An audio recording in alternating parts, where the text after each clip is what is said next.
What is up, everybody? Just got the new episode of the Book of Osten, Life of Detours podcast coming your way. I'm going to go ahead and crack this beer a little early today because I'm feeling it. I decided to switch my little spot up. I kind of wanted to build a fire, so I'm actually doing the podcast by the fire. You can only really see that if you're watching the YouTube video of it, but it's pretty dope. Just sitting by my fireplace, drinking a beer, talking to you people. So it's pretty cool, man. So let's get going with the Book of Osten, Life of Detours. Getting to know Osten. This will be part 4 at this point. So the last time that I talked to you guys, we basically made it all the way through Conway. Got through Logan's wreck, moving to Dallas, the big fire that happened whenever I first got here. And then I think that's pretty much where we dropped off. So a lot of good stories in there. I feel like I was only able to really tell you guys half the story, and I mean, it still covered over an hour, or like right around an hour. So there was a lot packed into that one, but there's also, I mean, there's just so much more that I could always talk about on that one. But just to try and get everybody through this so that we can actually get to what the podcast is originally supposed to be, which is the interviews with my friends, you know, and pretty much anybody that wants to do one with me, I'll sit down and talk to you. And just kind of go, and like I've been saying with the way that I went about writing my book is I just sat down with all my favorite people and we just kind of told our stories back and forth. And it made for some really good times and some really good content, man. Like what went into that book was a lot of really heartfelt stuff of like just seeing stories from both perspectives, which is like something that not a lot of people actually get to do, I don't think. Like just go back and like look at the things that have happened to you in your life that involve other people and ask them how they feel about it, you know? And that was kind of the original idea behind doing the book the way that I did it.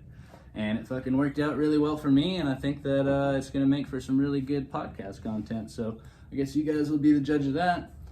So we've got the 3 getting to know Ostens, and I just did our first Life of Detours interview with my buddy Nick Carroll. It was a really good run.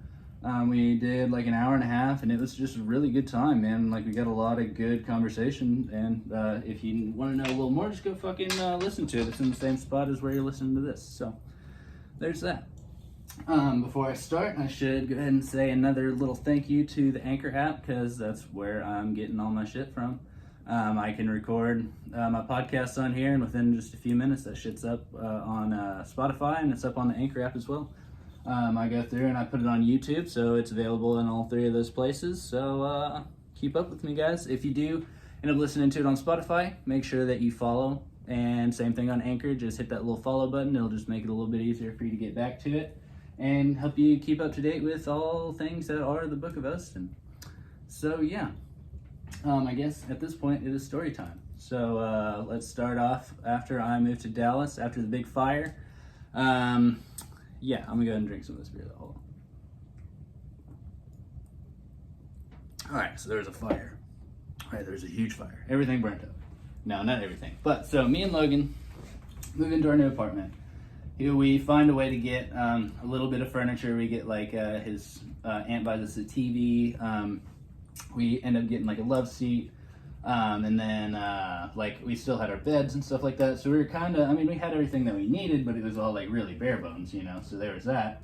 But that's not really the way that you want to live. So at this point we're rebuilding everything, but whenever I moved down here, I kind of did it on a whim because I was making great money over at JJ's, you know, so I had saved up all the money. I basically told Logan, like, help me with what you can, but I'm going to get us down here to Texas. And then he told me if I can get us here, then his family would take care of the rest, basically. And they really did live up to that part of the agreement, man. And it's been really cool living down here with his family around, dude. They actually have taken very good care of that guy, and me as well, man. I really appreciate them. But so I didn't have a job whenever I first moved here. My first order of business was to fuck around and find a job. So I started looking around. Nothing was really hiring for bartenders at the time, so I looked around for a good long while, dude. Just kind of picked up here and there. I started working at this place called Colvine over in Dallas for a second. Just I actually was on there's a SI page, a service industry page for Dallas on Facebook, and like they just post like if they need a fucking food runner, if they need like a drink runner for the night, or they need a bartender or whatever, and like you can just go in and pick up shifts with these people. And so I saw on there that they needed a food runner. They were gonna pay like, I don't remember, it was like maybe like $50 for the night and then like a little bit of tip out. And so I was like, fuck it, I really need the money. So I went and I did that. Killed it at food running because, I mean, it's a pretty fucking easy job, dude. Like, and you don't even really have to know the food. You just have to like figure it out and take it to wherever they tell you to take it. And that's all it was.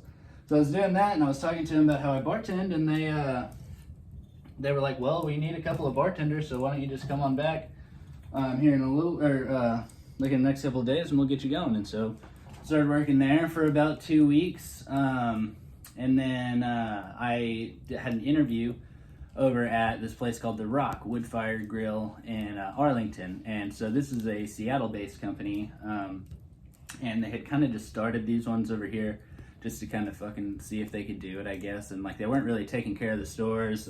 They already had their whole thing going on over in Seattle and Washington and everything like that.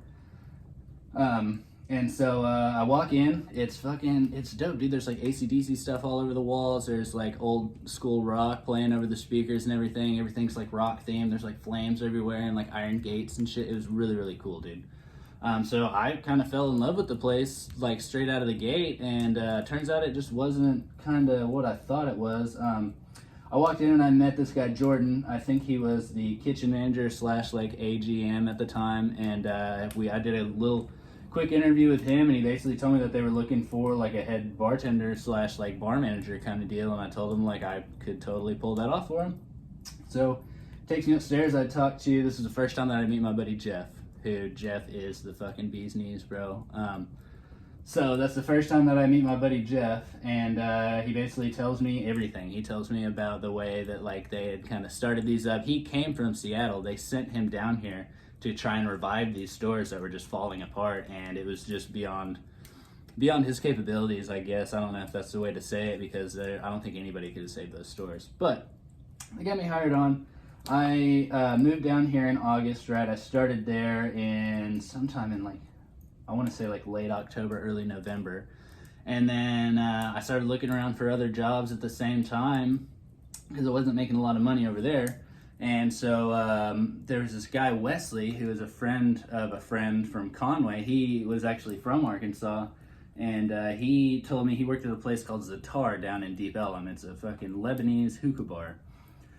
And so he basically told me he could get me a job there, and I was like, all right, bet, pretty much anything should be better than this, right? So I go up there, do a couple of days of training, get out of training. It's like my first day on the floor, and they were just running shit stupid, dude. They were basically counting the amount of, not by the amount of tables that you get, but by the amount of people that sit in your section kind of deal. So my first table was an 8 top. I made like $30-40 off of it, and then everybody was getting like 2 or 3 tops at a time. And so I stood around for about 2 hours without a table, and I was like, fuck this. And I had been talking to Wesley's boyfriend, Andres, who he worked over at a place called Harlow in Deep Ellum, which was literally right around the corner, right off of Main and Malcolm X. Fucking sick place, dude. It's like 3 bars in one. There's a little courtyard that runs through the middle of it. They have a restaurant style. They have a little speakeasy, and then they have the upstairs bar. So I hadn't seen it yet, but I just literally walked out that day and walked over there, and he told me that I needed to talk to a guy named Sydney. So I walk out of there, walk in, I walk up to the bar, and there's this dude behind the bar. His name was Billy. And he looked cool. He was a fucking goofy looking guy, but he had like a little mustache and shit. He seemed cool, you know, but he hadn't been bartending very long apparently. But walk in, told him I need to talk to Sydney about a job, basically. And he was like, all right, well, let me go fucking grab him. It's like a Tuesday or Wednesday night, man. So like, they weren't super busy, but upstairs I could hear the music, you know what I mean? Like, things were happening over there. So Sydney comes in, and I'd already filled out my application, and he walks in, big old Thor, long-haired, fucking blonde, blue-eyed motherfucker, probably like 240, just a big, beautiful man, you know what I mean? And he walks in, just fucking lights up my day, bro. Just like, hey, man, like, what's going on? I hear you're thinking about coming to work with us and all this stuff. And he starts looking over my application, and he was like, so you used to work at Fridays, huh? It says you were a flair bartender over there. And I was like, yeah, dude, I can do all that stuff. And he was like, well, why don't you go ahead and show me? And I was like, oh, like fucking, like right now, dude. So he was like, yeah, dude, just hop back there. And Billy, find him a bottle. And Billy went over, found me a couple of empty bottles, and I grabbed one and fucking, I mean, I probably hit it for like a solid like minute and a half, just doing like little flips, shadow passes, stalls, all kinds of stuff for him, man. And then like I did a really good little routine for him, and then at the very end of it, went for one more little flip, dropped it, broke the bottle, kind of looked over, and he was just like, dude, I'm still impressed. Like, that was really good. But if we do end up having you on, that can't happen. So, go ahead and lock it up, basically. You know what I mean? So, he takes me upstairs, shows me around a little bit. I meet a guy named Jeremy. He's like a tall Asian guy with so much fucking like energy, charisma, bro. Like just a crazy dude, man.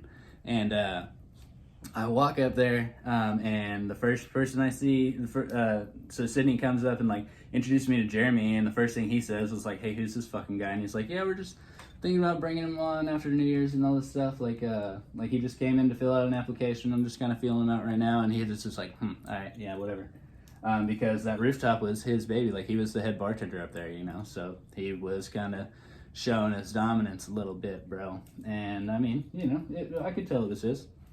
But so he basically shows me around a little bit, and he tells me like I can't do anything right now because this was like, I want to say it was probably like the 20th of December, like right before Christmas and like right before New Year's and stuff. And like we were working at a place in like Deep Ellum or any of the bigger cities, like they do not hire around that time because like there's too much going on. They can't be training people. And so he told me like just wait till after New Year's. I'm gonna try and get you on, man. Like just kind of wait it out and fucking I'll get you on if I can, man. And so turns out behind the scenes, he basically walked up to his manager and was like, "I'm hiring this guy. Like, if you want to do an interview with him, that's fine with me, but at this point, I'm just ready to bring him on." And so he pulled my fucking application out of this stack of applications and just told him, like, we're hiring him. So Sydney really fucking hooked me up there, bro. Yeah, shout out to Sydney. He's, like, one of the coolest fucking guys ever. He is wild, but very, very cool dude right there. So, onward a little bit. So, I stopped working at, so I'd already stopped working at The Rock because I was going to go work at Zatar. And so I basically got with Jeff and I was like, "Hey man, I quit this place. I'm planning on working at another place right around the corner from it. But they're not going to be able to get me on for a couple of weeks. Would you mind if I just come back and like bartend for you for a couple of weeks until that happens? Like, I'm not coming back on permanently or anything, but I do need somewhere to work for a couple of weeks." And he was like, "Fuck yeah, dude, just come on back." And like I worked with them for a little while longer. And then I went and I started working over at Harlow, rooftop bar down in Deep Ellum. It was a crazy time, dude. So first night, basically, I'm up there doing my training with Jeremy, and Jeremy's kind of showing me the ropes a little bit. And like throughout the shift, like he takes a couple of shots, Sydney takes a couple of shots. He's got, you know, he's walking around with like a little bit of tequila in his Topo Chico and shit like that. You know what I mean? Like everybody's kind of drinking, and then. At a certain point, Sydney kind of pulls me off to the side, and he was like, "Hey, man, do you do blow?" And I was like, I didn't want to lie to him because obviously it felt like a test. So I was like, "Yeah, I mean, I've done it. Like, I don't do it often anymore, but like I've done it before, and like I don't mind it. You know what I mean?" And he was like, "Well, pretty much if you're gonna work here, like I might recommend going ahead and starting doing that a little bit because like these are long nights." A lot of people interactions, man, like things, it's gonna get hard, you know, so like this stuff is, you know, a little pick-me-up, it'll help you out. And I was like, okay, well, there's my little Wolf of Wall Street speech for the day, you know. That was pretty crazy. And so, I mean, did a little bit with him that night, I think, and then went home, and then it was pretty much like that every day. So like you go in, taking shots a little bit throughout work, you know, just mingling with the people, and then everybody would go in the back and count straws throughout the time to just kind of keep themselves awake, you know. And so yeah, it turned into more of like a lifestyle kind of deal because like the way that mine was working was like, so I would come in at like 4. We didn't close till 2, but afterwards you had to clean the bar, you had to put in all the tips, things like that. So you get up at like 3, 3:30, 4 sometimes on certain nights. And then after that, everybody would kind of sit around and do blow and fucking drink. And so you'd end up sitting up there until about 6 o'clock. I don't know if this fire is fucking with you guys, but I really like it. That little crackle in the background. I hope it's not distracting though. But so pretty much I'd go into work at about 4 or 5. Get off at like 6 in the fucking morning. Me and Sydney were like super tight. So like I'd hang out with him throughout the shift. I'd hang out with him like whenever we'd close. And I would drive him home more often than not. And so that put me getting back in Arlington, which is about 30 minutes away, just all fucking you know, keyed up on some fucking white stuff and like a little bit tipsy at about like 6:30 or 7 in the morning. Go to sleep, wake up about 2 o'clock, get dressed, go straight back into work to do it all over again. So that was kind of the story for a good long while there. Or, well, I mean, not even really. So I started there in January of 2020. I think we all know what happened in March of 2020. So on March, I want to say like the... Damn, that fire is really getting after it, bro. Let me fuck this a little bit. That's just a little bit too crackly for my taste there. You need to calm down, sir. Man, that thing is really going in there. Where was I? Oh, okay, so we're coming up on the end of days there, bro. So it's a Friday before St. Patrick's Day of 2020. So people are already talking about they're already talking about COVID. They've been talking about it for like a month or two, you know, and like everybody's kind of getting like sketched out. Not a lot of people are coming to the bar anymore, you know, so things are slowing down for us. People are acting weird. Nobody's shaking hands, things like that. People are wearing masks and stuff sometimes. And so pretty much we'd been sponsored by Jameson for this big St. Patrick's Day event, right? And so we had put up like streamers. They were supposed to drive like an old school truck with like the Jameson logo. They were going to be giving out like frozen mules and stuff, and like they had given us like a shit ton of swag. I had like tons of glasses, and like we all had t-shirts and fucking necklaces and like bracelets and stuff to give out. Dude, it was going to be a really, really cool time. So Saturday rolls around, work that Saturday night, things don't really kind of go off, you know, we're really expecting Sunday to be the day, you know, and so everybody comes in for a double on Sunday. I get there at like fucking like 9 o'clock or something like that.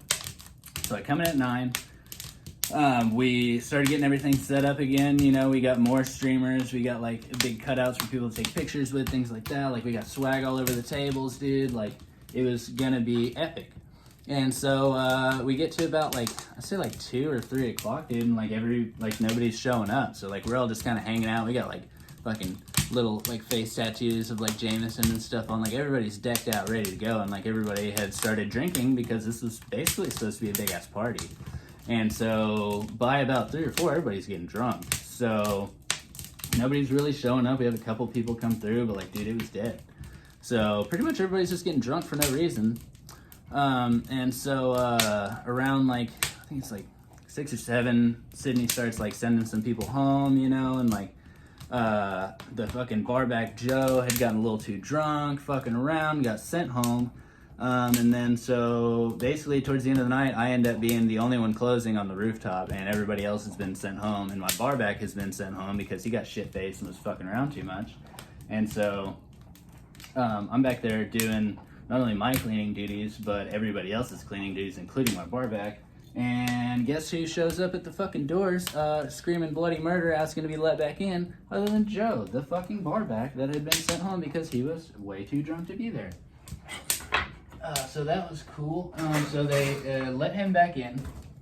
Right. Somebody does. I think somebody said it was fucking Jesse, who's just a sweetheart of a guy who, you know, he just wanted to do the right thing, you know, because he's just the sweetest dude. So they let him back in, and he's just walking around drunk, just fucking with everybody, dude. Like, just like, and he's like, he hadn't been drinking for a while because he's been having some lady problems or something like that. He hadn't been drinking for a couple of weeks, and he decided that day was the day to fucking just go ham. And so he was just kind of standing around, and we sent him off of the roof, sent him downstairs where Mandy and Jesse were down there cleaning. Like, Mandy, she's a fucking bro, dude. Like, she's been working in restaurants forever, dude, and like she's always like able to handle her shit, you know what I mean?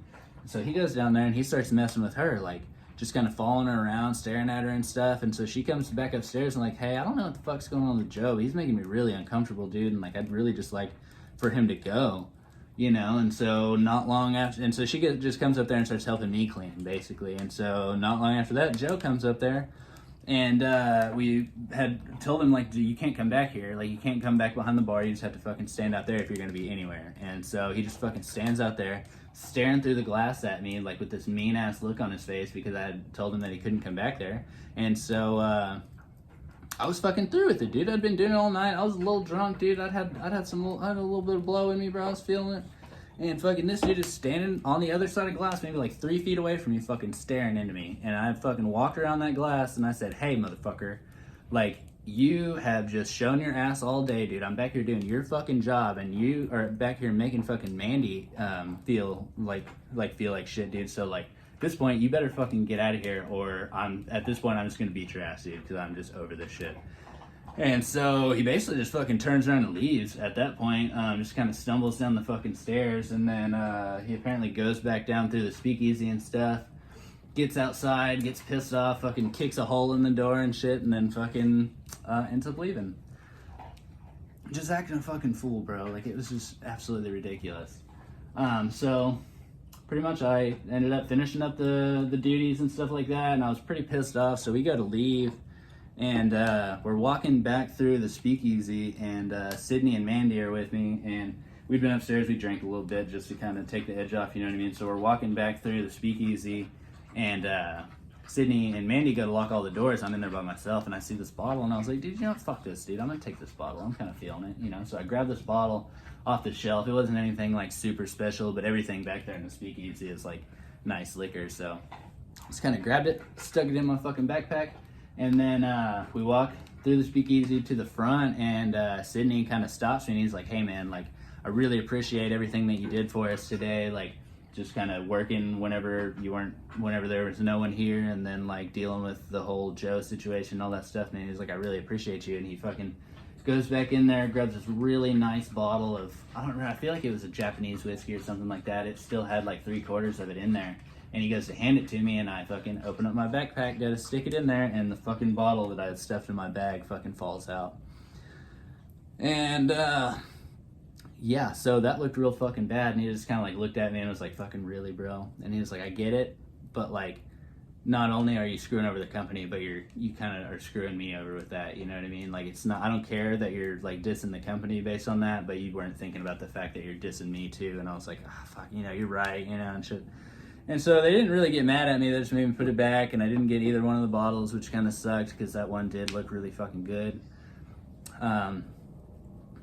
And yeah, so I go home that night, that was Sunday night, and then we're closed on Mondays, and then it was St. Patrick's Day on Tuesday.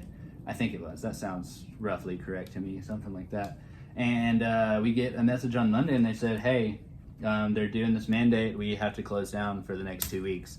And we'll keep you updated on whether we're going to open back up after that. But as of right now, everything's closed for the foreseeable future. So you guys are basically out of a fucking job. And so, yeah, that's whenever the quarantine started. So I hadn't really saved up money for it. I mean, I didn't fucking know it was going to happen, you know what I mean? I thought that whole weekend was going to be crazy, so I thought I was going to make a bunch of money, you know? And that didn't fucking happen. So I was pretty much broke whenever that happened. I had just enough, probably, I think, to pay my rent for that month and like pay a couple of my bills and whatnot. But as far as like if things kept going, I was gonna be screwed. So after the 2 weeks started coming up, they were like, hey, we're not opening back up. Everybody needs to apply for unemployment. And I started trying to get a hold of the Texas unemployment office, which I applied online, but Baylor, you goober. I applied online, and they basically told me, like, because you just moved from Arkansas, the best way for us to help you is through the the interstate office, and so the only way we can help you is over the phone. So they gave me a number to call.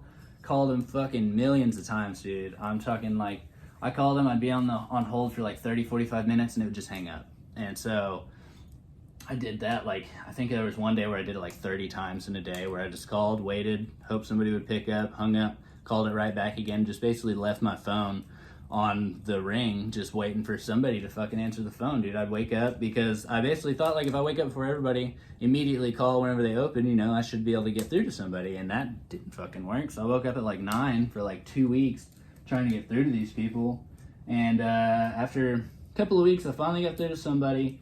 They started getting my stuff in motion, and it took a couple of weeks for me to get paid, right?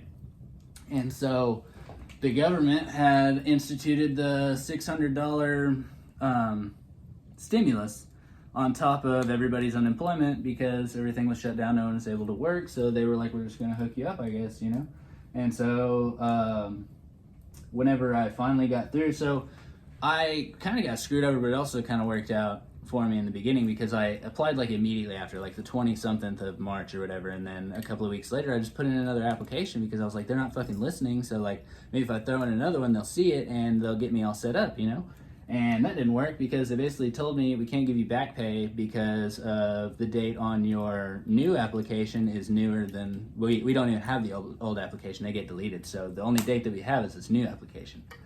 And so if that wasn't the case, I would have got like, you know, however much of like 3 or 4 weeks worth of waiting. And instead of that, I just got like the 2 weeks or whatever it was, which I mean, still ended up being like fucking $1,500, you know, which was really cool. And then from there on, I started getting like, I think it was like $850 a week for shit. That's, I finally got it in April or like right before May. And then I ended up taking unemployment until like August, dude. But I got off of that as soon as I could. But so pretty much I'm sitting around and I'm trying to figure out what the fuck I'm supposed to do. Like, it was super stressful whenever I didn't have the money, right?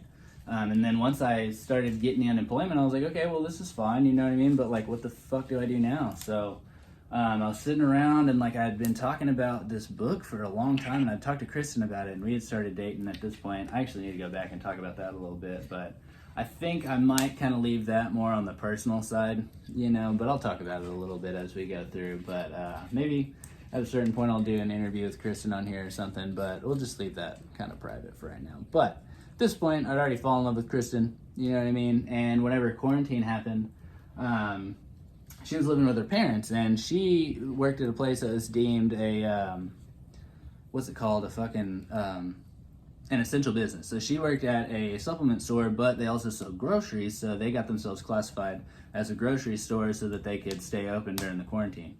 And so every morning she would get up, go to work at fucking like, she had to be there at like 9 o'clock, get off at like 6, and she's making like fucking $500 a week, bro. And I'm over here making like $850 a week, not doing fucking anything. And so yeah, that kind of sucked, you know, for her.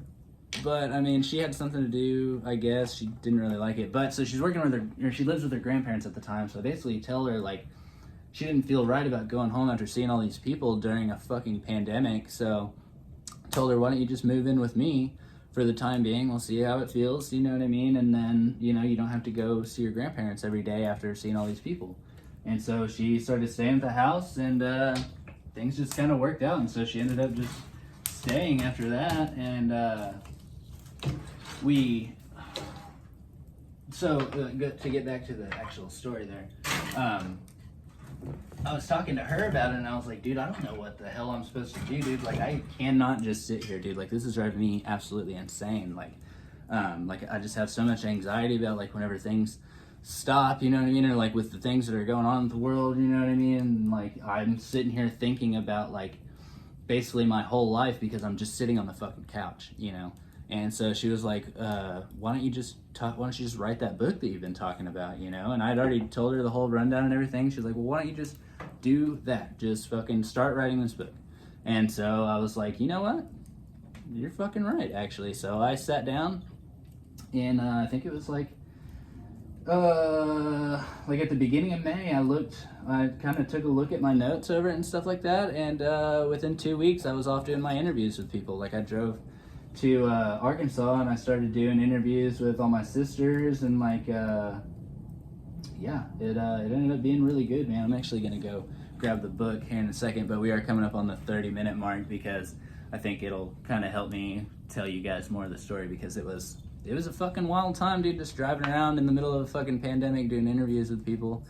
But I mean, I wasn't sick. Nobody that I came in contact to ended up being sick, so, you know, I didn't do anything, you know, I didn't hurt anybody, nobody got hurt, so yeah, it was pretty chill. But I'm gonna go ahead and stop it because we are coming up on that 30-minute mark. Everybody go take a pee or something like that, and, you know, get some more popcorn or something, or whatever you're doing, or just keep fucking driving for Uber or doing your dishes or whatever you do while you listen to podcasts, you know. All right, so I love you guys. I'll be back here in just a second.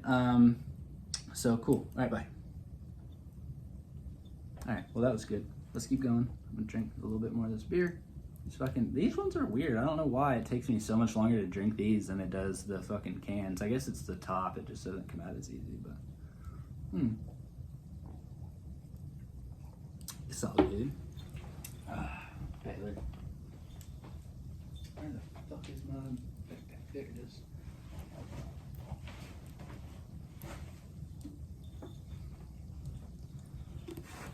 Okay. Wow, that's hot. Okay. So let's go ahead and add that in there. Throw you guys a fucking beep or something in there for a little, you know, where is it? Bleep. Beep. Add that in there. I definitely need to put that in there. Little promo segment for whenever I finally get ads on this motherfucker, because they still haven't gotten me any, but that's okay. We will figure it out. Okay, so let's go ahead and record again. Okay, so now we're back. We just got through where basically quarantine had started, and I was living off unemployment, but it was substantial. It was like $8.50 or something a week, and it was pretty fucking good, dude. Like, that was as much as I made at some of my better jobs, you know what I mean? So, like, I was fucking sitting pretty, and, like, we were doing all kinds of stuff, dude. So, I decided that I was going to start writing this book, Book of Osten by Brandon Mitter, out and available now on bookofosten.com and on Amazon and shit. Just to let you guys know, I'm going to go ahead and open it up, and I just kind of wanted to look at some of the chapters that I had done. So I think on the first round, I went around and kind of met up with a bunch of people. I wanted to get like 4 or 5 done just straight out of the gate. So I went and I know I met with Jordan Dean there. Then Dakota for sure. I should really be looking at my notebook instead of this thing, dude. But I think this will still work. No, I'm actually going to get the notebook. Hold on.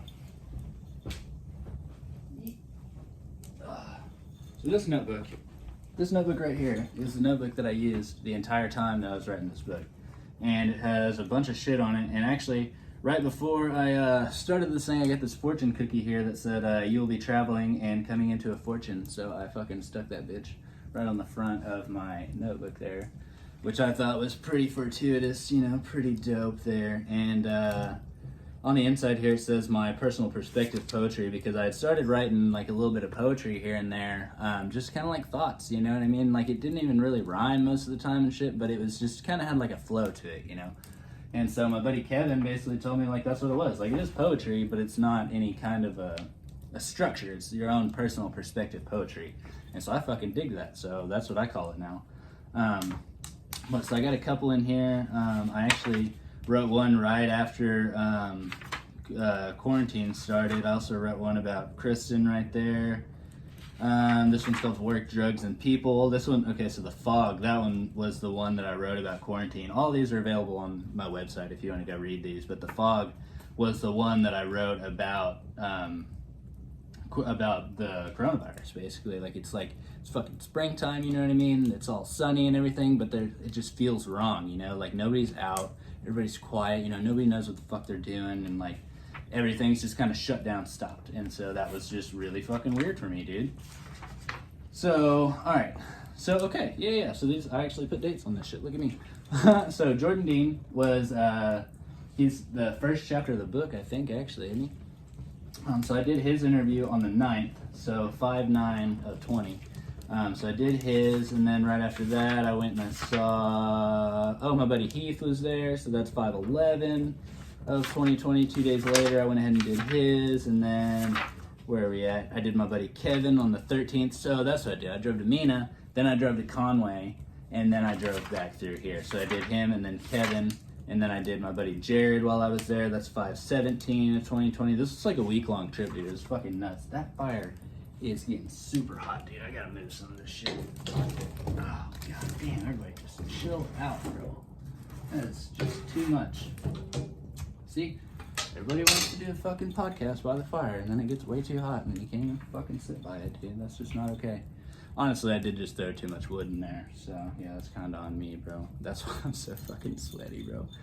And also, I do get a little bit nervous while I do these, but it's okay. So, keep going on that. I went and I saw my buddy Dakota right after that. I did my buddy Kavarin.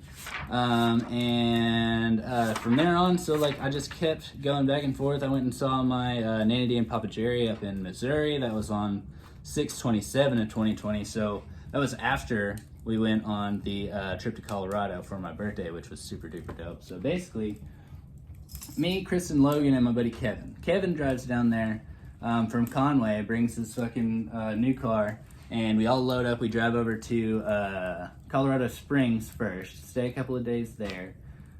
Just kind of got fucking super stoned, drove up Pikes Peak and stuff like that, and then we went to a little campsite, like on top of this mountain, dude. Like there was a fucking lake on top of this mountain that was just fucking frigid. It's the middle of the summer, but this thing is freezing because it's on the top of a mountain, you know. But so we did that, and then we went to Denver, and Kristen had to leave after, I think we were there for like 4 days. She had to leave to go back to work on Monday, but me, Kevin, and fucking Logan didn't have jobs, so we just stayed. We sent Kristen back. She flew back, and I drove her to the airport. It was like the day after my birthday, I think, actually. And so I drove her back, and or I drove her to the airport, and then me and Kevin and Logan stayed for a little bit. And we stayed for 2 days. Kevin bought all the hotels, dude. It was fucking sick. It was like a really good one right outside of Denver with like a badass view of the mountains and stuff. Kevin, shout out to you for that, dude. That was super duper sick. Stayed for a couple of days, man. Went just kind of back and forth from Denver. And then we ended up leaving, but Kevin had to leave early. So he had to go back to Arkansas. And we had loaded everything up, and he had gotten this SUV, right? And then we had Logan's car as well.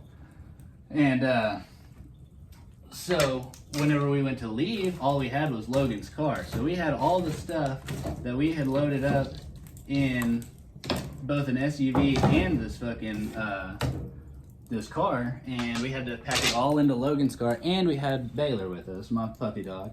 And so we had to fucking figure all this out, dude. It honestly was a little bit crazy. I'm actually gonna open this door because it's a little hot in here. There we go. That's better. Ooh, add a little chill to it, bro. So what was I talking about? Oh yeah, so we ended up having to drive back with this, bro.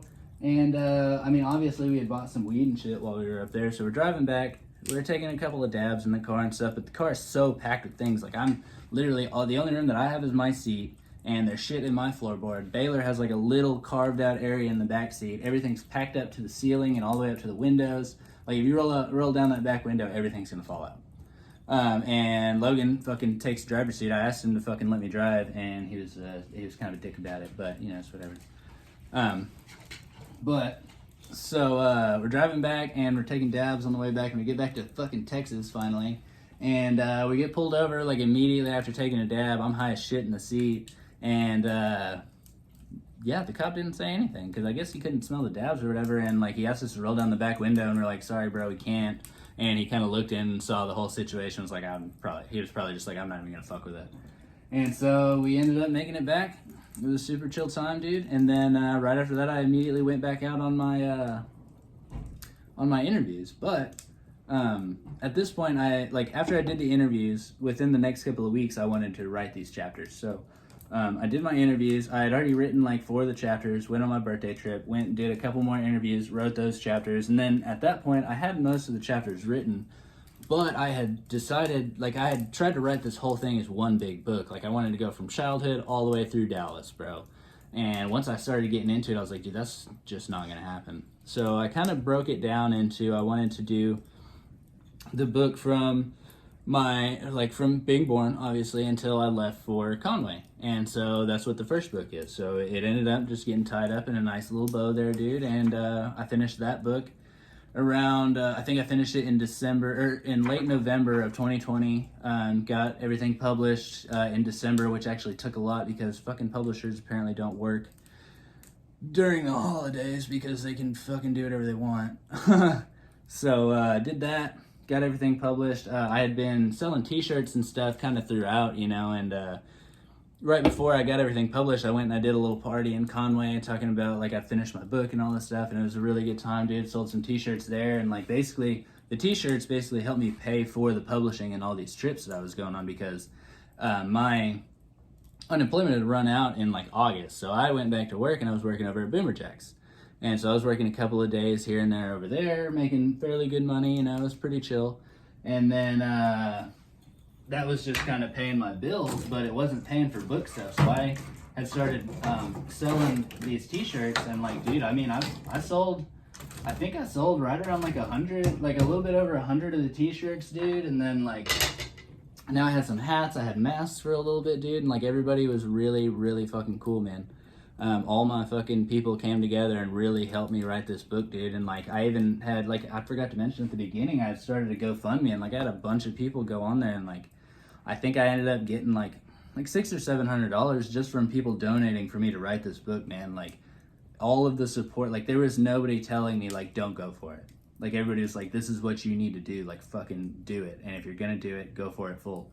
And so that's what I did, man. I fucking went full send on this bitch, bro. And now there's a book right here sitting, I don't know where I put it, but there's a book around here somewhere that I wrote, and it's fucking sick. And I'm actually in the middle of working on the second book, because like I said, I tried to write the whole thing as one big book, and it was just way too much, so I ended up having to cut it. But I had already written parts of the chapters. I had written a couple of chapters from Conway. I'd already written my buddy Jared Flemings, Kavarin, Kevin, everybody was already written.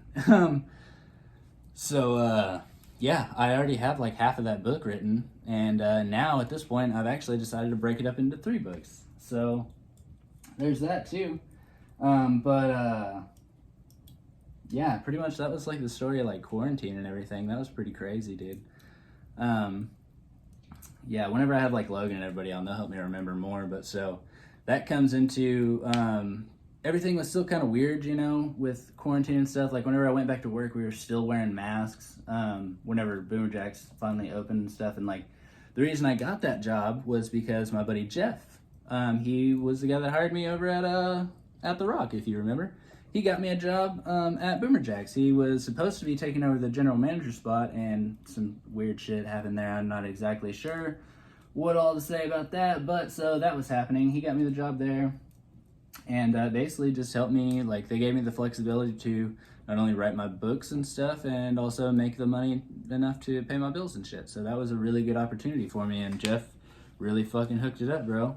And yeah, so after that, it's really just kind of like writing as much as I can, selling what t-shirts I can and shit, going to work as much as I can, and then in February, let's go ahead and tell this little story. So this is, I mean, I know that Kristen doesn't really like the way that I say it, but it's the Acid Snow Angel story, and I fucking love it. But so, I don't know if you guys remember the freeze that happened in Texas, but everybody fucking freaked out, and it was fucking cool though. So it happened right around Valentine's Day. So the first night that it snowed actually was Valentine's Day. And so me and Kristen, we went out to a nice little dinner and stuff. And then we went home, you know, we did what you do on Valentine's Day. And then the next day we woke up and I had gotten a little bit of acid from my buddy Zach, dude. And yeah, so we took the acid, me and Kristen, and we go walking around in the snow with Logan and Baylor, and we walk down to the park, right? And like, that's whenever it really starts kind of hitting us, dude. And like, fucking like tripping, running around in the snow, dude. It was fucking sick, dude. Like, it was pretty substantial snow. I mean, it was probably like, I mean, I'd say at least like a foot deep in certain places. And like, if like you hit like the right berms and stuff like that, like it had stacked up. So it was like 3-4 feet deep. You're able to jump in and shit, dude. It was really cool. But at a certain point, poor little Baylor's paws started freezing up. So we had to take her home.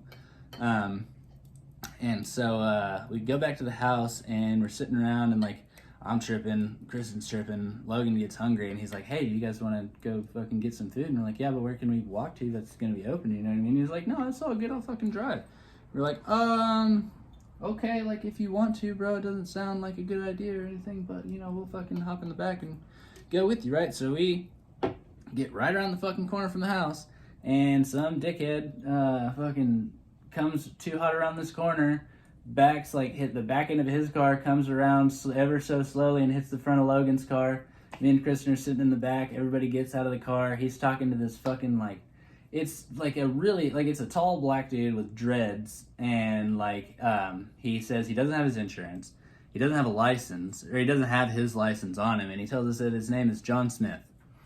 And so I'm sitting there, I'm tripping on acid, so I'm not really making any comments. Like, I'm just kind of like, like, this is kind of weird, bro. I don't know what's going on. But he tells us his name is John Smith, doesn't have any information, gives us a phone number, and everybody goes on, you know, their own separate directions.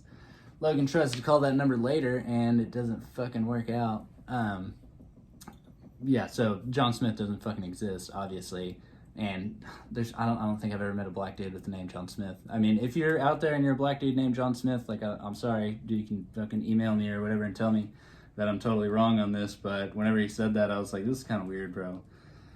But so we ended up just keeping driving because, I mean, there wasn't anything like immediately wrong with the car. So we ended up still going to try to get food. That didn't really work out very well, but we go back to the house and we just kind of finish our trip, you know, go back to bed. And then, yeah, we spent the next couple of days. I mean, there was no power for a couple of days and shit like that. And like pretty weird time. And then a couple of months later, turns out Kristen is pregnant. And so we get the conception date, and it's like the 14th or the 15th of fucking February, right? So little Valentine's Day acid snow angel, dude. Yeah, that's what. And now we have little Oceanas running around out here, man, and like that's my fucking girl, bro. And like that might be the story of how she came to be, bro. I don't know for sure, but I think it's a pretty cool story. Yeah. I guess after that, dude, there's just the whole time of like, once we found out that Kristen was pregnant, I basically like decided like I need to start working more, and like Kristen started working more. She started doing like a shit ton of Uber, and then at a certain point, my job Boomerjacks, it was in, what was it, like August or something like that. I'd worked there for almost a year whenever they told us like we're shutting down for renovations.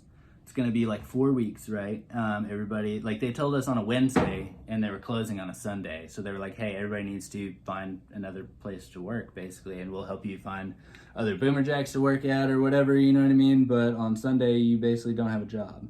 So, yeah, that kind of pissed me off already. I'd kind of been having trouble with them anyways. Jeff had already quit working there, but he had been talking about this place Muchacho over in Dallas. That was super sick, like a real high-end Mexican place, real fucking like swanky, real cool people, you know what I mean? And like he was like, dude, I'm gonna get you on. These bartenders make like $1,200 to $1,500 a week and all this stuff. And like I was like, all right, bet, dude. Like I'm down. When as soon as you get hired, bring me on, dude. I'm ready to go with you. And he got me an interview with this dude named Dennis. Dennis was fucking suave, bro. Just super cool. Clean, like professional, but he cussed a little bit, and you know, like he had a little bit of like bro to him, you know what I mean? But he was the general manager of this Dallas store, and they were planning on opening a new one over in South Lake. And so I started training up there. About 2 weeks in, fucking got COVID because I was working over in Dallas.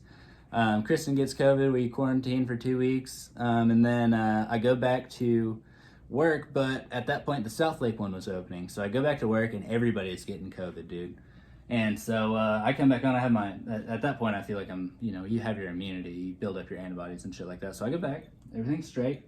And then within the first couple of days, so we had like 2 weeks to open this place. The first week was like doing the hiring and stuff like that, and then we had like 3-4 days doing the training, right? And so I'm like, I've trained bartenders and fucking servers plenty of times, you know what I mean? So I was like, all right, I got you.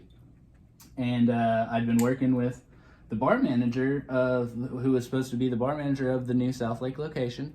And he basically he tells us that he got COVID and then falls off the map for like 2 weeks. So Jeff was like, hey man, this is just temporary, but can you take over this bar manager spot for me? All you have to do is kind of get this bar set up, because we still didn't have like shit. We didn't have the liquor in. We didn't have anything like ready to go, dude. Like we were just about to open this bitch, bro. Like I had to finish the training for the bartenders, which he had done none of. He hadn't even we'd been doing server training with the fucking servers the bartenders had, and like doing like learning how to fucking serve tables and like learning about the food. And I'm like, that's not what we need to know. So last like 2 days, I just like took over, got everybody kind of ready to hop behind that bar. Started doing the ordering and stuff like that, and then basically I just had to work every day, like pretty much every day. Like continuing to train, like get everybody ready. We had a really good opening day. It was crazy. I'm getting paid. I think I was getting paid like, what was it, either $13 or $15 an hour on top of my tips. And like that first week, we made pretty good tips. You know, it's a brand new place over in South Lake. Everybody's super excited about it. And so started working on that, and then so the owners are coming in fucking every day, and they're some sort of like Middle Eastern. Not that I mean that has nothing to do with it, but they were fucking dickheads, bro. They were super dicks. They had a certain way that they wanted things that just didn't work, dude. I don't know if they'd ever worked in fucking service industry before, but they had no fucking idea what they were talking about. And so they were trying to tell me how this bar needed to be ran and like what we needed to order and all this stuff. And I'm like, dude, like just let me fucking do these things. And the bar manager before had told me, he'd basically told me like pretty much just do what they say. As soon as they leave, you can change it back to do whatever you want. Just fucking deal with them. Let them tell you all this stupid shit, and then just go back and do what you were going to do anyways. And so that's kind of what I was doing for a good long while, but then they just never fucking left. So every day it was just, deet, like, you need to do this, you need to do this, you need to do this. And I'm like, dude, if you don't fucking stop and let me do my job, like, I'm not going to be able to fucking do this job. So I basically told them, like, I was a bar manager. I'd been doing it for about 2-3 weeks whenever we found out that the old bar manager didn't even have COVID. He just fucking disappeared, basically quit on everybody. And I was stuck with that bar manager job, and I was like, no. I told him no, so he hired a new bar manager. I basically, like, within a couple of fucking days, I just threw the reins at him and was like, hey, dude, you've done this before. I've never done it before, so you can fucking figure it out. And he hopped in, started doing it, but turns out nobody fucking liked him. He was a little intense. He'd been doing it for a long time. He's a real, like, right-wing country boy. He came in wearing fucking boots and shit, you know what I mean? Real fucking clean-cut white kid, you know, and fucking, that's not at all what they wanted. This place was called Muchacho. And the whole kitchen, like, they wanted Hispanic managers and Hispanic people working there. And that's, you know, that was their choice. That's what they wanted. So whenever Jeff was hiring all these people, like, he put a huge team together of basically just people that he knew. Jeff had put this whole motherfucker together in, like, 2 weeks. And he got it up off the ground, dude. And the whole time, these fucking owners and shit are just over the top of him, just fucking bitching and bitching and bitching. And so, after about a month of doing that, dude, I mean, I made okay money the first couple of weeks because I had an hourly and shit like that. But then, like, after that, like, the money just wasn't there. So I was like, dude, fuck this. I'm going back to Boomer Jacks. And I just fucking up and left, dude. And poor Jeff ended up staying there until within, like, I think it was like a week or two. They just up and fucking fired him, replaced him with the new Hispanic manager that they didn't even tell him that they were hiring. They just threw him on about a week before they fired him. And then fired him, fucking promoted him, and it was over with. So, that was in November, I think, something like that. This was right before my fucking baby was being born. And I had basically planned to work at this place, make a bunch of money, and fucking save money so that I could take a couple of weeks off whenever everything went down. And so, at the same time... Okay, so I get back to Boomer Jacks. We'll just go ahead and call it that, basically. I worked at the Grapevine for a little bit, the Grapevine location, because I really liked Bobby, the guy, the general manager over there. He was really fucking cool, and he got me on. I started serving over there, and they wanted to throw me some bar shifts, but I just really didn't like the way that their bar was ran or the way that things were set up. So I was like, dude, I'm sorry. Like, I'm going to go back to Arlington. He was like, hey, man, like, if that's what you need to do, you know. So... Oceana was born on the 11th, the 11/11 of 2021. Pretty dope. We tried to get her born at 11/11 at night, but she ended up being born at about 11:30, which, I mean, is still pretty cool. And that was a hell of a story right there. I think that's more of like a me and Kristen's story. If I ever get her on here, we'll talk about that. But so I end up going back to work at Boomer Jacks, and right before this, my buddy Nick, who's a videographer, had been talking about doing this documentary over the book, right? And so he wanted to basically take the story of the heist, which is what I told you guys about, me and my buddies taking that money and stuff like that, and he wanted to do a whole like docu-series about it. So what we needed to do was we needed to take a week or so, go down to Mina, do a bunch of interviews with everybody that was involved and everything. He had a whole team, him, his buddy Matt Capo, who's a fucking badass photographer. He does videography and everything. He just knows what he's doing. And his girlfriend Jenny. So we all load up on like the 5th or something, the 5th or 6th. And I had gotten that time off from Grapevine, right? And I go down there with them, and it's like a Sunday, Monday, Tuesday, Wednesday, or something like that. And so on Tuesday, we had done like all these interviews. We went up to Fort Smith first, did my buddy Dakota's interview, and then we stayed the night with my buddy Dexter, got way too fucking drunk, went back to Nina on Monday, still got all our work done that day, got some interviews done, and then on Tuesday we were doing the interviews, and then that night was supposed to be my interview for the documentary. And I get a call from Kristen, and she's like, hey, I don't know, like, what's going on, but, like, I feel like, I mean, I'm having a lot of cramps and stuff like that, and, like, this is, like, I'm talking, like, 30 minutes before we were about to do my interview. So I go in, I'm like, Nick, like, I don't know, we might have to be fucking booking it back to Dallas right now. And he's like, okay, well, just keep us all updated, we'll get everything ready if we need to, and we'll fucking get out of here. And I called her, she called me back here a little bit later, and she's like, hey, everything's okay. I'm fine, like, don't worry about it, just do your stuff, and just come back tomorrow when you were supposed to, and we'll fucking figure it out from there. And so I do my interview, which was really cool. We get up the next day, and I think we just did, like, some B-roll, like, just some video and stuff like that around the property, and just got some footage, basically, for them to use for the documentary. And then we leave for Dallas, kind of late. I get home at like 9 or 10, and I walk in the house, go to give Kristen a kiss, and her fucking water breaks, like, as soon as I walk in the house. Like, she felt it, and, like, I could kind of, like, feel hurt, you know what I mean? And, like, at that point, it's fucking, like, we gotta get to the fucking hospital, bro. So, like, I'm talking, I had just done, like, 4 days of, like, we woke up at like 6 to 8 somewhere every day, worked until like 10 o'clock at night, like walking around Mina, doing fucking filming, doing all these interviews with all these people, doing all this crazy stuff for like 4 or 5 days. Get home, I'm fucking tired and stuff, and actually I walk in and Kristen, like, her water breaks, but she doesn't really know what it is, and so she's like, hey, can you run to the store and grab me some Depends, like the diapers? And I was like, yes, I can fucking do that. I'm really tired, but I fucking got you, babe. I go do that, and she's like, hey, like, these cramps are like really getting after me, dude. And like we called the lady, and she's like, hey, like, just kind of sleep through the night if you can, see how you feel, and if it hasn't cleared up in the morning, give me a call and we'll fucking talk about it. So we spent like a weird night. Kristen doesn't sleep very much, and then we wake up in the morning, she's still having these contractions. And like, I don't know if you guys know what Braxton Hicks is, but it's basically where you have like full-blown contractions for an extended period of time, and then they just stop and you don't go into labor. And so we're talking, like, if this is fucking Braxton Hicks after like 12 hours, bro, we're gonna be pissed off. And so they just keep going through the day, and we end up going up to the we decided to go through a birthing center, not a hospital, because Kristen doesn't really fuck with hospitals. It's not really the natural way. Like, we did a couple of birthing classes and stuff like that, and it basically just showed us, like, hospitals don't do it the correct way. They do it a way that will get it done. And they do, I mean, babies are born in hospitals, it's fine. But the whole, like, this was just a much more natural, like, holistic way, and me and Kristen are really into that. Kristen is just all about it, bro. And so that's what we went with. We drove up there. We got there at, I want to say like 7:30 or 8.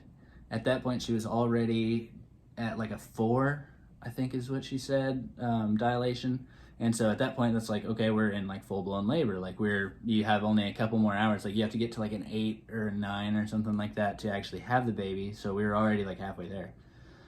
So rolls up to about like 9:30 or 10, and she's like, hey, you're at like an 8 or 9 or whatever it is. And she's like, you're about to have this baby. So just kind of get where you're comfortable. And at this point, we just start pushing. And so we have, we just have the baby. It's 11:11, about 11:30. We got there at like 8 o'clock, have the baby at 11:30 or so, do like the clean, like I hold her, I do the skin to skin for about an hour while they get Kristen all set up. They just have to make sure like she's not bleeding over like profusely or anything like that, make sure that she's straight, and then do like the weighing of the baby and everything like that, you know what I mean? And then we were out of there by, I think we ended up leaving there at like 3 in the morning, dude. Like, we were only at this place for like 6 or 7 hours, and we were home, dude. I definitely recommend doing it that way if you feel comfortable, but I'm not saying like fuck a hospital, you know what I mean? We had a pretty, like, almost a perfect birth, like a very healthy Kristen and a very healthy baby to be delivered. There were no like real complications. There was a little scare at the end whenever like she was coming out, and like we thought she was about to like get sucked back in, so the lady had to kind of take over, because I was going to catch the baby, but we kind of saw the baby like struggling to get out a little bit, so she kind of took over and just took her out for me, basically. But I would have liked to have caught her, but it didn't really work out like that. But yeah, so at this point, baby Oceana is born. We're getting everything set up for that, and yeah, I'm coming up on this 30-minute mark. I was really trying to get through that story, and I think I got to a fairly good stopping point. But I'm going to go ahead and stop this recording, and then I'll hop back on here, and I'll tell you a little bit more. And then at this point, we're done with the Book of Osten, Life of Detours, getting to know Osten part. We're pretty much caught up to present day, but I'll go ahead and let you guys go. I'll come back in just a second, and I'll tell you a little bit more, okay? Pretty dope, guys.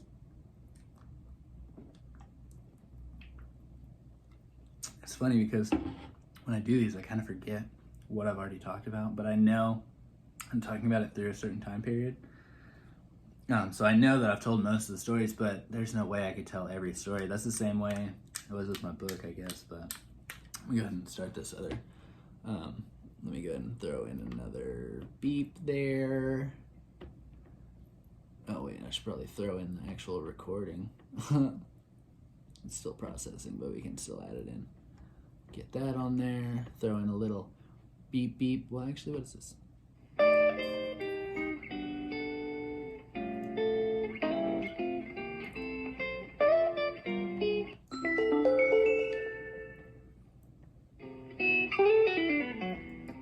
do kind of like that one. I'm gonna put that on there instead.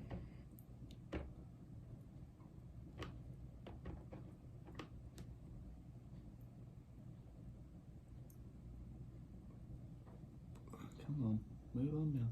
There you go. Okay.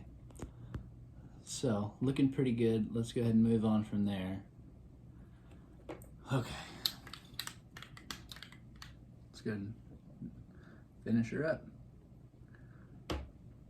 All right, everybody. So, we are actually just about to wrap up the Book of Osten, Life of Detours, fucking getting to know Osten part, dude. We're almost caught up here. So, I'm just going to go ahead and go back to, we just had the baby, right? So, what we were trying to do was, I was going to work my ass off, make a shit ton of money, and I was going to be able to let Kristen, not work for a little bit while I fucking pay for everything, and, like, she just figured out how to be a mom, and I should be able to take a couple of weeks off as well, And, pretty much, it didn't fucking work out like that because Muchacho basically fucked me with the whole thing, and then I ended up leaving them, and then I went through a whole transition like right before the baby was born, and then I was trying to do the documentary too, so like there's just way too much going on.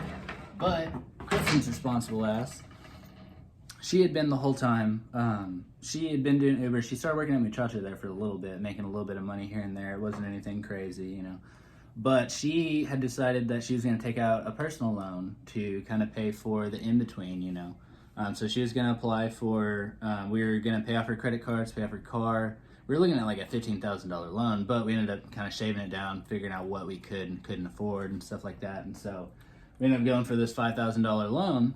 And then she accidentally messed around and applied for 2 of them, got both of them. So like within like a week after the baby's born, she's got $10,000 in her account. And so we fucking decided we're just going to kind of roll with it. And just, we make payments of like, I think our payments ended up being like $250 for one of them, like $270 for the other. So it's really nothing crazy, you know what I mean? And we still have a good bit of it left. We're still kind of coasting off of it because Kristen, we just haven't figured out how to get her like back to work yet. She's been doing some Uber the last couple of weeks and stuff, but that's just because we've had a little bit of help actually, so we're gonna have to figure this thing out before too terribly long. It's kind of weird with a baby because you can't, somebody has to be there all the time, or you have to get a babysitter, which you have to pay for, things like that. Like, things are just fucking weird once you have a baby, whenever you're both trying to work and neither of you makes enough money for the other one not to work. So that's kind of what I'm going for. I've been trying to find something where I can fucking take care of my family, you know what I mean? If anybody has any fucking ideas, just let me know. I'm kind of hoping this podcast deal will kind of hook me up and help me out here, but we'll fucking see. That's going to be something way off in the long run, which I'm definitely down with because I'm having a great time. But at a certain point, I'm going to have to, knuckle up, take care of this fucking family, bro.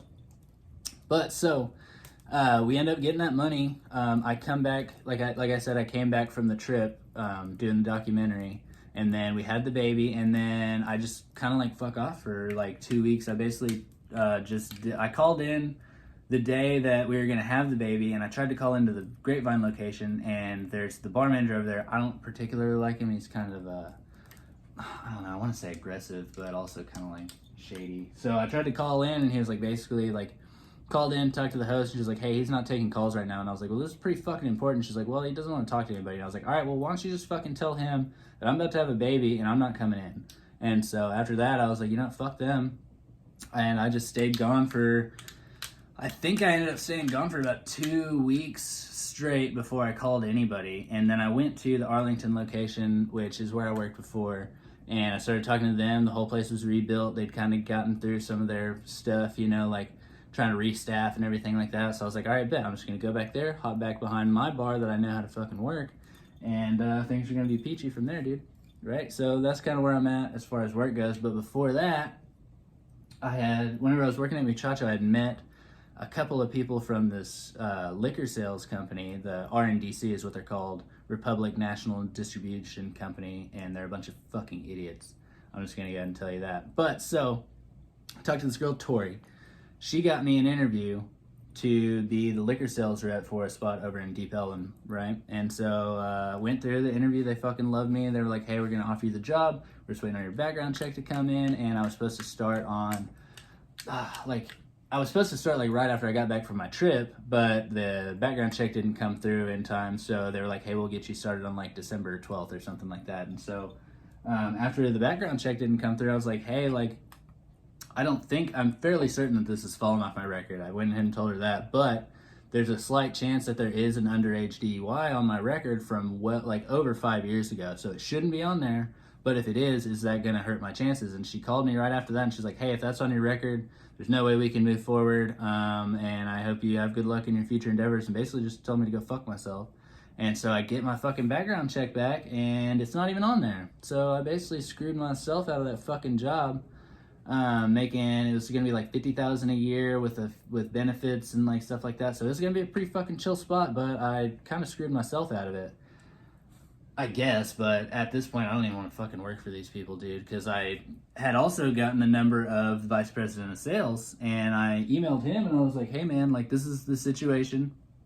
It's not on my record. There's no reason for you to be able to hold this against me. Like, can I fucking come work for you guys? And he was like, well, let me get a hold of Tori and see what she says and all this stuff. And he was like, well, at this point, it's basically she doesn't feel like you were being honest in your application process. And I was like, dude, why?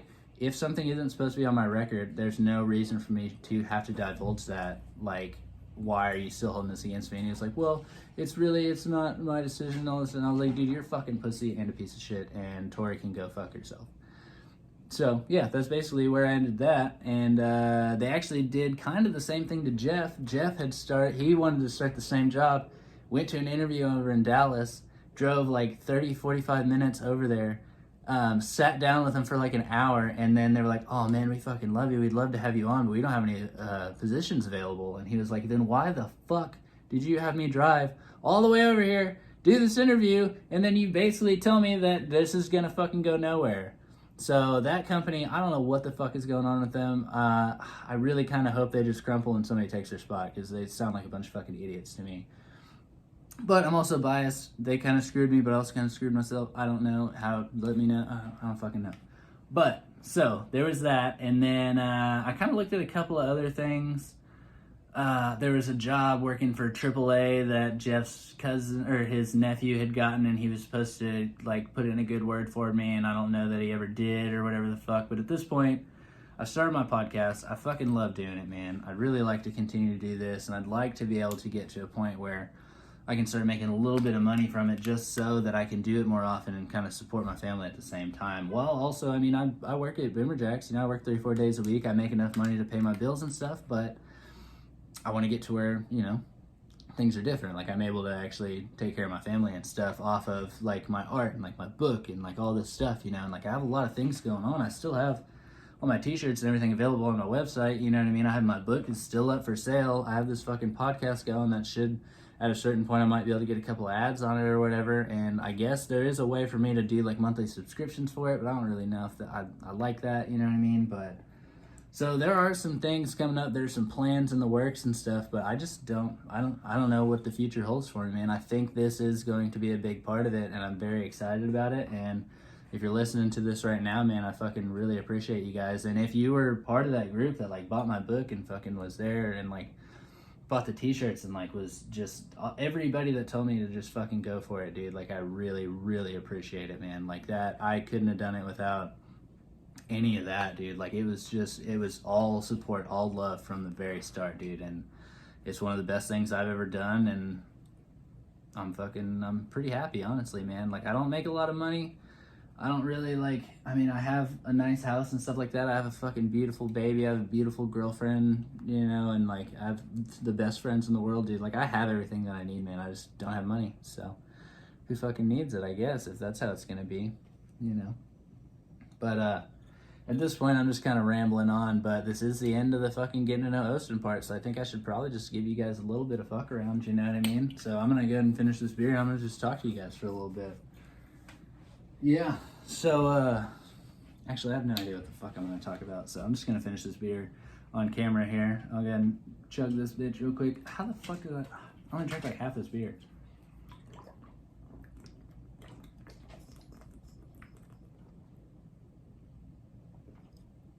I was getting pretty into the story there though, dude. Like I actually really like my story. And Kristen told me like she thinks it could be a fucking movie, like with everything that's happened. Like everything that I've told you guys is like roughly maybe half the story, dude. Like there's been a lot of shit come and go, and like there's a lot more in the book, but even that doesn't cover half of it, dude. Like this getting to know Osten part has gotten like, it's kind of skimmed over the top of everything, like a few stories here and there. The book dives way more into it, you know what I mean? But there's nothing that can touch seeing the whole thing and like living through it, man. Like my life has been pretty fucking wild, bro. And like I like to say, it's a life of detours, man. And like I've enjoyed my ride. Like that's the quote, is the life of detours. Enjoy your ride, bro. That's what I like to say, dude. Like I'm not the guy that has ever had a path that I've stuck to, but I've taken every available avenue that I can, and it's led me to where I am today. And like the other quote is, all these precisely fallen life events have made me who I am, dude. Like I am the product of all these little detours and all these little precisely fallen events, and like it's turned me into the person I am, and I like me. I hope you guys like me, man, but I also kind of don't give a shit, but I fucking love you guys, so I hope you like me, you know. But yeah, so that beer's done. I'm gonna go ahead and fucking crack this bitch. I think I still got a little bit of time. I'll go until 15. We got like 4 more minutes. I hope I'm not bothering you. Yeah. But so what else, bro? I really wish I could get a hold of somebody, like call somebody right now, but that's not what this one is. We're gonna be doing the interviews next. Let's go ahead and talk about that. So like I said, I actually have some of these interviews. Like, so the interviews that I did for my book were fucking awesome, dude. I sat down with all these people, man, and like all it was like we'd sit down, we'd, you know, maybe smoke or drink or something, and basically the only question I had to ask them was, where did we meet? How did we start? And so it was just at that point we figure out where we met, and then it's like at that point just kind of follow the little trail of breadcrumbs, these precisely fallen life events that have led us both together through all this stuff. And it's like I get to, like, if there was ever something like that, was one thing before, was like whenever I would think about things that happened in my life, like I only knew my side of it, and like I would think about like, how does this other person feel about it, and it'd drive me fucking crazy, dude. I'd be like, dude, I feel like I hurt that person, or like I feel like not everybody had a good time, and like these times where I was having a good time, you know. And like whenever I went back and talked to these people, I was able to actually see their sides of it, and they were able to tell me what they felt about it, or like the way that they saw it. And more often than not, I had fucking built it up so much in my head that like it wasn't at all what I thought it was. Like they were fucking cool, or they had a great time, you know what I mean? But like I had sat there and thought about it and thought about it and thought about it and thought about it, you know. This fucking little hamster wheel in my head had been sitting there like poisoning it, talking about like, you are a piece of shit, basically. So like that's why, like, after I've written this book, dude, I sleep so much better, dude. After talking to all these people and like fucking doing all these things that I've done, it's been a really good like form of therapy for me, man. Like just being able to talk to these people and fucking really feel their side of the story, dude. And like I think I've done, let's count them up real quick. I think it's like 20 interviews at least with just very important people for my life. And that's not even counting the ones that are multiple people. I did 5 at once with my sisters, bro. Like I've interviewed like 30 people just for this situation, and I've gotten a lot of closure and a lot of talking done, and like a lot of like just a lot of closure, bro. It's really cool. Like, I've really enjoyed it. It's really changed my mindset, and it was a lot of work, dude, and it's kind of changed me into that too. It's like, before that, like, I'd never taken on anything like that, and like, now that I've done that, I feel like I could probably fucking do anything. So I'll go ahead and leave you guys with this. If you have been thinking about, like, if there's something bothering you in your head, and say it involves another person, or even if it doesn't, like, you just need to confront that, or confront that other person, or if it's like a big task that you haven't been doing or something like that, just fucking go for it. Just do it, try it. What's the worst thing that happens? You fucking fail. The worst thing that I see that can happen to you in this life is you die. At that point, it's over. You know what I mean? And it's like a game over. Like, you don't get to play anymore. But that's the thing about it. Like, I have like a big FOMO. Like, I want to live as long as I can so I can do as many things as I can. You know, but all these things that you try and fail, sure, maybe you get like a little bit of like a bruised ego, or like you actually do sometimes get like physically hurt or something like that, but did you fucking die, bro? Like, you tried something, and sometimes you had a good time, sometimes you get hurt, sometimes you get embarrassed, but you tried it and you did the best that you could. Hopefully I have. That's what I've always tried to do, and I can't say that I've done it every time, but whenever I do it, it's pretty fucking rewarding. So I think that is actually what I'm going to leave you guys on. I actually did get right around that 15-minute mark that I was hoping for. I'm going to go ahead and cheers this camera right here. Got me a nice little Budweiser. King of beers. That's my daddy's beer. Fucking R.I.P. Brandon Dale Netter. Fucking the next book will be dedicated to Mom. I still have to do her interview, but just keep a lookout for these, man. Fucking follow me. Fucking, I can't do it without you guys, man. Like, this has been one of the most fun things, and it's mostly because of you guys, man. You guys have fucking supported me so much, man, and I fucking love you guys. So I wanted to leave you guys with that little bit of quote unquote wisdom, I guess, and I'm gonna fucking drink this beer because I'm a degenerate, and fucking I'm gonna let you guys go, okay? Fucking love you guys for real though. So keep up with me on Spotify, YouTube, fucking Anchor app. I'm going to have the second book coming out as soon as I'm ready to fucking get to work on that. And I'll keep you guys in the loop, dude. I fucking love you guys. Bye, guys. And girls, that's a gender neutral term.